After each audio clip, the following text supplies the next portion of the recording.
टक्के ही गोष्ट खरीच आहे. पण लोकपरंपरांच्या मागे जे लोककलावंत आहेत त्या लोककलावंतांचं काय आहे, हा माझ्यासमोरचा मुख्य प्रश्न आहे.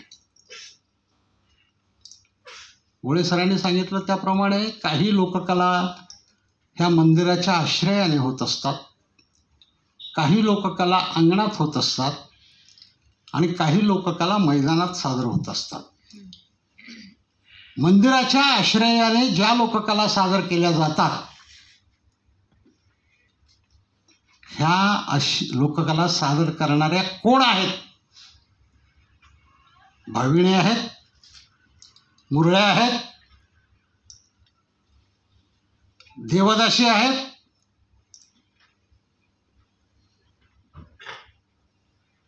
आणि यांच्यावरती नियंत्रण ठेवणारे कोण आहेत?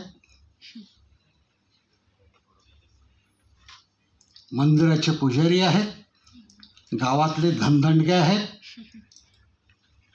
आणि सत्ताधीश आहेत. का बरं?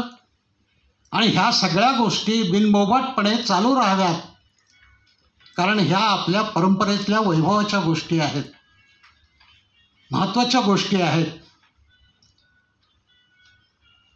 देवाची पूजा केली पाहिजे, देवाला रमवलं पाहिजे, देवाला खुश केलं पाहिजे, तर तो प्रसन्न होईल आपल्यावरती. आणि तो प्रसन्न झाल्याशिवाय आपलं कल्याण होणार नाही. आणि देवाला प्रसन्न करण्यासाठी भाविणे लागतात,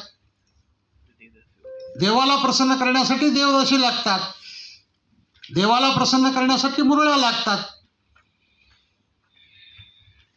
ह्या देवाला लागत नाहीत, त्या कुणाला लागतात ते तुम्हाला सगळ्यांना माहिती आहे. स्वतःच्या सोयीसाठी निर्माण झालेली ही परंपरा आहे आणि ही हयात सुरू असलेली दिसते.